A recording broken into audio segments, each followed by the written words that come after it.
Good morning everyone, or magandang umaga na naman sa inyong lahat. So ngayon nandito ako sa harapan ng aming bahay.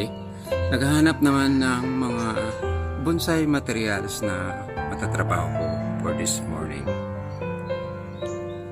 So may nakita na ako dito. Ito, isa sa mga tatrabahoin ko. At saka ito, yung bill na back to zero ko para magsimula ulit ng menopause bonsai materials. So hahanap pa tayo ng iba doon sa likurang banda. So dito na naman tayo sa bandang likuran ng aking bahay. Maghahanap pa rin kung alin pa ang matatrabaho for this morning. At ito, isa sa nakita ko, itong menopause nito. So kailangan ng gugupitan ulit. At saka itong golden picos. So marami itong mga bonsai materials na kailangan ko pang linilisan katulad nito. So iwanan lang sa baba na dahon, tapos dito sa taas tatanggalin lahat yan para mas mabilis lumaki.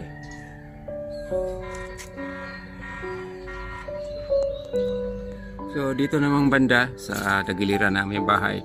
So natutuwa ako dahil nagsalingsing na itong aking tamarin. So patuloy pa rin tayo sa paghahanap. So itong mga microcarpa ko, kasasalingsing lang. Tapos yun ang nakita ko, that under.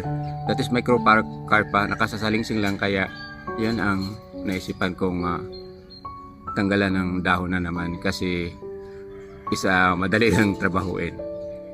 So hindi ko mapakita sa inyo lahat yung mga trabahuin ko ngayon kasi sobrang dami nila, tapos maubusan ako ng oras or yung film tawag nito, yung sa number sa taas ng video ko.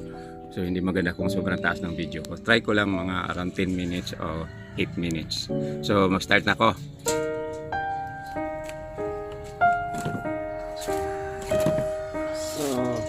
Ito na lang ang inuna ko kasi pag hindi ko ito uunahin, ito ang matatagal ito matapos ka, dahil isa tanggalin ko lahat itong mga dahon, tapos tanggalin ko lahat itong mga wire, tapos i-rewire ko ulit kasi may ibang portion na naglulubunan ng wire.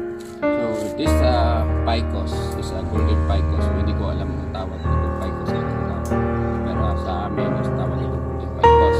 So sobrang tanda na niya, tapos is maging maganda ito sa katagalan dahil isa pinabayaan ko yung mga vlog na mag-program siya. Maging maganda. Kaya lang,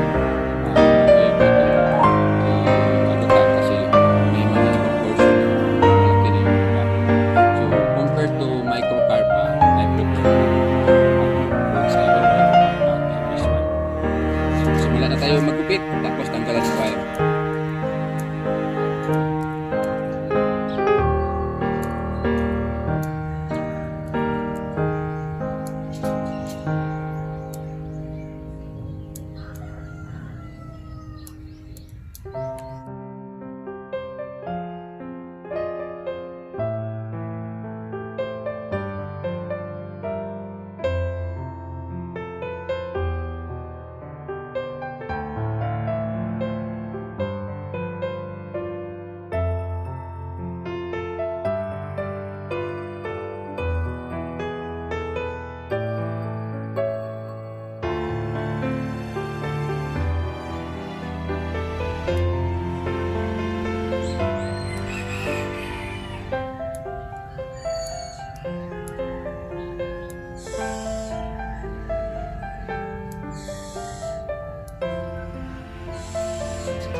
So ito na natapos ko na nagupitan, kaya lang is naabutan ako ng init dito, so hindi ko na ito kumantanan kasi magtanggal pa ako ng mga wire na lubunan. Pero ang ginagawa ko sa may mga sanga ako dito na pinutol. So mga ilang piraso ito 5 piraso ang pinutol ko nga sanga. Dito ko tinanggal, dito. Bali 1, 2, 3, 4. Then sabay yung kabila ng isa na wala. Dito, pang 5. So, pinutol ko ito dahil gusto ko ma-clear itong area para naman parang totoong kahoy. So, maghanap ako ng makita dito kung may di ba makaharang sa forma niya. Puputulin ko pa rin yung ibang sanga. Magre-reduce ako ng sanga dito. Kaya lang, hindi ko na mapakita sa inyo kung ano pang susunod na move ko nito kasi magtanggal pa ako ng wire tapos rewire ulit. Kaya lang is nabutan ako ng init, so gagawin ko is lilipat ako doon sa hindi mainit na lugar, din doon ko tatrabaho, so hindi na ako mag-video. So I think is mataas na rin yung na-video ko, so baka malibugan ako malibugan ako pag edit, mahirapan ako, tapos hindi pa ako masyadong marunong mag-edit na maganda pagka-edit. So for this morning, ito lang masashare ko sa inyo, hindi pa ito tapos. Tanggalin ko pa ito ng mga wire, i-rewind ulit at tapos i-reduce ko mga sanga. So I'm sure maging maganda ito pag tumutubo na itong mga malaki na mga ugat na bumabagsak niya. So this kind of bonsai, maganda lang siya pag walang dahon.